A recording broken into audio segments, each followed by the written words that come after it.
So I did a poll on my channel asking my subscribers and members if I should do a review of The Mandalorian. From all the votes that I got, half of you wanted me to do reviews, the other half told me to skip it. Well, I made the executive decision. I watched episode 1, and I can safely say that for those who voted for me not to do this, you have nothing to worry about, because this will be the one and only review that I do of season 3. This was garbage. So bad to the point where I got about 3/4 of the way through, and a certain scene, I was like, I'm done, and I shut it off. We'll get to that scene here shortly, but this was bad. Now, look, I know that I'm biased with Disney and Disney Star Wars, and I don't like the things that they do, but I really do approach these shows, and I try to be fair. There was a couple things about Andor that I really enjoyed. There were a lot of things that I didn't really enjoy. Same thing with Obi-Wan. I pointed out some good things that I saw in that show, but not many. I will give them credit where credit's due, which I will in this show. But for the most part, highly disappointed. Let's just start from the absolute beginning. The show starts off and gives you a recap of what happened. In the recap, they don't even mention how Grogu and Din Djarin reunite at all. So if you did not watch Book of Boba Fett, you have no idea. They just assume that you watched Book of Boba Fett and you realize how they're back together again.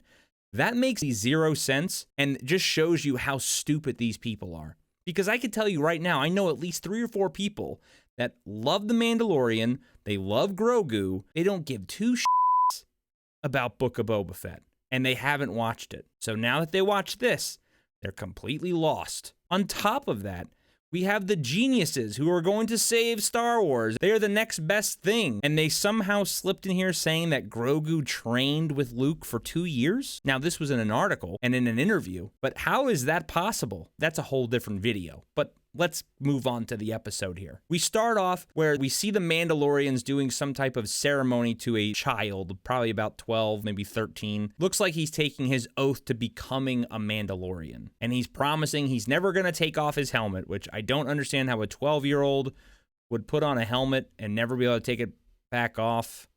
I would assume his head's going to still grow and he's going to, like, wouldn't it be too small for him as he gets bigger? Can't think about that. So they're doing this ceremony in this giant lake and a giant alligator attacks them. One thing I want to say, the Mandalorian helmet that she was presenting this child looks like a Power Rangers helmet. Why did some of these helmets, the visors are so big? I've never seen a Mandalorian helmet with the visor that wide. To me, it looked like Power Rangers and looked completely off. Maybe that's a thing. Maybe that's something in the lore that I may have missed. If you know, let me know in the comments. Or did you also find that to be extremely weird? Moving on. So this giant alligator is attacking the Mandalorians and eating some of them, flying around with their packs, trying to kill this thing. And then Din Djarin comes in, saves the day with his starfighter, and destroys it. Him and Grogu start talking to the blacksmith. I'm terrible with names, and I'm not looking it up because I don't care. He's trying to figure out how he can redeem himself and how he has to go to the caves of Mandalore. So he needs to go there so he can redeem himself and become a Mandalorian once again. Baby Grogu in this entire episode is pointless. I'm tired of Baby Grogu. He should have stayed with Luke. It should have been now the continuation of the Mandalorian story, but hey, the geniuses at Lucasfilm that want to sell more merch, they want him back in the show. So here he is. So after they leave the blacksmith, Mando and Grogu go to visit Greef Karga on Navarro, who has now become the high magistrate of the entire city. This is kind of where I get a little annoyed. So they mention Cara Dune's character, and they tell you that she was recruited for a special forces operation, and she's out doing her own thing. I would assume that's what her show was going to be based off of if she stayed around. So Mando wants backup while he wants to go and visit Mandalore. And he sees the statue of IG-11. If you remember IG-11, I thought that was a really cool scene from season 1 where he sacrificed himself to save them. Well, that whole sacrifice and that whole scene completely destroyed now because Mando wants to resurrect him so that he can protect him on his quest. I thought it was awful, and you completely ruined that entire scene from season 1. So now his next mission is to go and find parts that can save IG 11. Before they do that, Mando and Grief Karga run into these weird space pirates on the planet that are causing some trouble. While Mando leaves, assuming to go after IG-11's parts, he gets attacked by the space pirates. And there's a space battle, which is great. But when I saw what this space pirate looked like, I shut it off. I was like, I'm done. I can't do this anymore. This looks terrible. Look, I will give them credit where credit's due. One of my biggest arguments about Andor was the lack of aliens and droids and all that stuff. So the fact that this included a lot more aliens, hey, I give them credit. But it looks like literally Swamp Thing or Old Greg. It's laughable. It's embarrassing. The acting was very bad. What is this show supposed to feel like?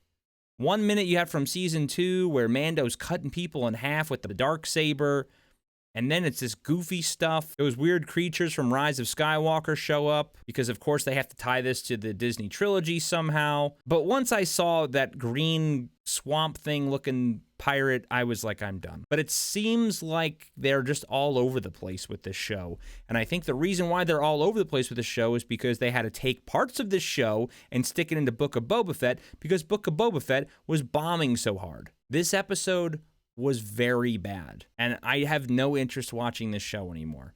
The simple fact that they didn't even explain those two being back to the audience was a big slap in the face for anybody who didn't watch Book of Boba Fett, and I'm kind of done watching really subpar stuff. Like, if I'm going to spend the time to do reviews, there got to be better shows, at least hold my interest. And honestly, I think it's just a combination of how exhausted and how worn out I am of Star Wars, on top of it being a bad show. I just can't.